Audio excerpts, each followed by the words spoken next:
कहते हैं कि हमारे आसपास सिर्फ वही नहीं है जो आंखों से दिखाई देता है। कुछ अनदेखी परछाइयां भी हैं जो कभी कभी अपना हिसाब मांगने लौट आती हैं। वाराणसी के 80 घाट पर हरिहर नाविक की पुरानी काठ की नाव बंधी रहती थी, न खासी बड़ी न बहुत छोटी। उसके अगले सिरे पर पीतल की एक छोटी घंटी टंगी थी। पिता कहते थे, यह घंटी सिर्फ किराए के लिए नहीं, हिफाजत के लिए है। जो भी गंगा पार करना चाहता है, पहले यह बोलती है, जिंदा हो या बाकी। कार्तिक अमावस्या की रात थी। धुंध ऐसे उतर आई जैसे गंगा ने सफेद शाल ओढ़ ली हो। चिताओं की लौ दूर दूर झिलमिलाती, हवा में भस्म और चंदन की गंध तैरती। हरिहर ने नाव की रस्सी खोली ही थी कि टनन घंटी अपने आप बोल उठी। घाट सुनसान था, कोई यात्री न था। उसने डर को हंसी में उड़ा दिया, हवा ने हिला दी होगी। पर दूसरी बार आवाज आई, धीमी लंबी, जैसे किसी ने स्पर्श से बजाया हो। नाव पर चलिए। पीछे से स्त्री स्वर आया। हरिहर पलटा। धुंध के भीतर से काशी की पुरानी बनारसी साड़ी ओढ़े एक स्त्री उभरी। चेहरा घूंघट के भीतर, हाथ में चांदी की पायल और लाल सिंदूरदान। कदम रखते ही नाव एक पल को भारी पड़ गई। पानी का रंग राख जैसा गाढ़ा लगा।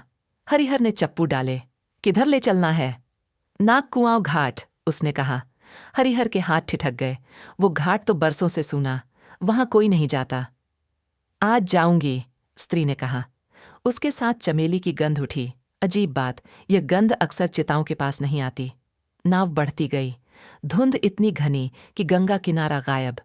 हरिहर का चप्पू जब भी पानी चीरता, काला सा गारा निकलता, जैसे नीचे कोई परत छिपी हो। स्त्री ने धीमे धीमे बोलना शुरू किया, कथाओं जैसा, पर आवाज में ठंडक थी।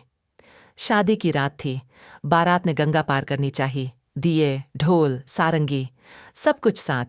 नाव बीच धारा आई तो हवा तेज और दिए बुझ गए। किसी ने हंसते हुए कहा, घंटी बजाओ, रास्ता खुल जाएगा। घंटे ने नहीं, किसी और ने जवाब दिया। लहरों ने। नाव पलटी। जो भी था गिना ही नहीं गया। वह कुछ पल चुप रही, फिर बोली, मैं रेवती, मेरी पायल बीच नदी में छूट गई। माँ रोती रही। जब तक यह पायल उनके घर की चौखट न छुए, मुझे राह नहीं मिलेगी। हरिहर को लगा जैसे नाव की किनारी पर उंगलियों की ठंड छू गई हो। उसने चुपचाप चप्पू चलाए। नागकुआंव घाट की टूटी सीढ़ियां धुंध से निकलीं। कहीं कहीं काई, कहीं कीलें जमी। स्त्री उतर गई। उसने पायल उसके हाथ पर रख दी। कल सूरज चढ़े तो यह पायल धराखंड गली के नीम दरवाजे पर रख देना। माँ वहीं रहती हैं। पर तुम, हरिहर ने कहा। स्त्री ने पहली बार सिर उठाया। घूंघट के भीतर आंखें थीं, ठंडी पर थकी नहीं, जैसे किसी ने बहुत इंतजार किया हो।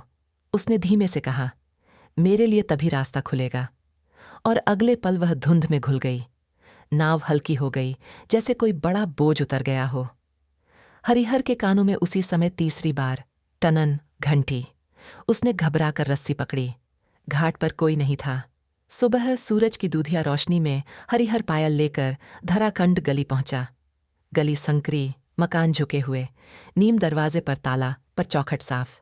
उसने पायल रख दी और लौटने लगा ही था कि भीतर से धीमी खांसी और किसी बुढ़िया की आवाज आई, रेवती। हरिहर ठिठका। ताला ज्यों का त्यों, पर पर्दे के पीछे साए हिले। उसे लगा जैसे अंदर किसी ने जमाने बाद चैन की सांस ली हो। दोपहर को वह फिर घाट पर पहुंचा। मल्लाहों ने पूछताछ की, कहाँ गया था रात को? हरिहर ने बात टाल दी। बूढ़ा भोला राम, जो फालतू जाल से नदी की चीजें निकालता, अचानक बोला, आज अजीब चीज मिली है। और उसने अपने थैले से एक सिक्का निकाला। पुराना जॉर्ज पंचम का चांदी का रुपया, पूरा गीला। धारा के नीचे अटका था, साथ में यह भी। उसने रेशमी डोरी दिखाई, उस पर जली सी सिंदूरी लकीर। हरिहर के रोंगटे खड़े हो गए। उसने कुछ न कहा, पर शाम होते ही उसे महसूस हुआ कि नाव की घंटी को कोई देख रहा है। उस रात वह नाव पर नहीं गया, पर आधी रात को घर की खिड़की के बाहर वही टनन बज उठी। घंटी तो नाव पर है। फिर उसके कमरे में उसकी बूढ़ी माँ करवट बदली। पानी रख दे बेटा। हरिहर घड़ा रखने उठा तो देहरी पर हल्की सी छनन, जैसे पायल की थरथर। उसने सांस रोक ली। पिता की कही बात याद आई, अगर धातु की आवाज रात रात गूंजे, दरवाजा मत खोलना। जो रास्ते का नहीं वह अंदर आने लगे तो घर घर नहीं, घाट बन जाता है। सुबह हरिहर सीधे धराखंड गली गया। नीम दरवाजा खुला था। भीतर सूना आंगन, दीवार पर पुराना तस्वीर फ्रेम, एक युवा लड़की बनारसी साड़ी में, माथे पर चिरंजीवी सी चमक। बरामदे में एक बहुत बूढ़ी औरत बैठी थी, हाथ कांपते हुए भी त्रिपुंड लगा रही थी। उसने हरिहर को देखा, आंखें छलक आईं। रात, रेवती आई थी। चौखट ठंडी हो गई थी, जैसे किसी ने माथा टेका हो। तू वही है ना, नाव वाला? हरिहर ने सिर झुका दिया। बुढ़िया ने कांपते हाथ से दरवाजे के पास रखा एक अक्षत कलश दिखाया। उसकी किनारी पर सिंदूर की लकीर खिंची थी। वह पायल मेरी नहीं, उसकी है, बुढ़िया बोली। आज रात उसे पार करवा दे बेटा, बहुत थक गई होगी। हरिहर ने हिम्मत बांधी। शाम को उसने नाव में दिया लगाया, घंटी साफ की और अकेले धारा में उतर गया। चिताएं आज भी जल रही थीं, पर हवा में कोई और प्रतीक्षा थी, जैसे हजारों अनकहे नाम। बीच धारा पहुंचा तो टनन टनन घंटी बिना हवा के बजने लगी। पानी अचानक ठंडा हुआ।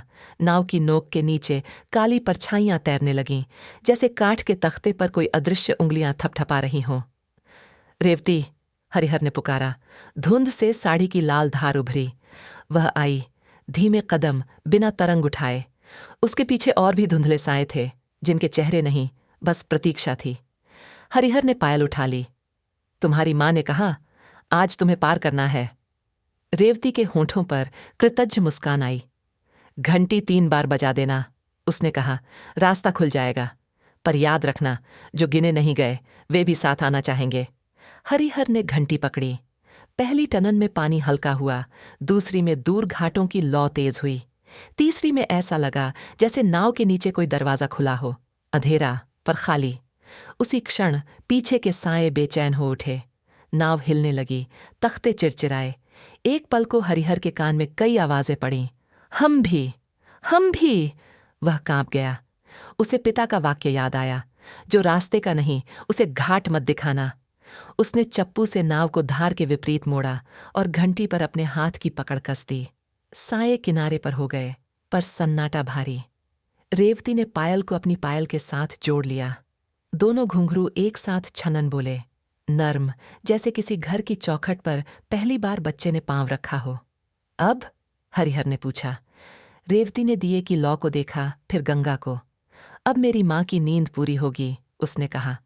और वह ठिठकी, तुम्हारे घर की देहरी पर जो इंतजार खड़ा है, उसे अंदर मत आने देना।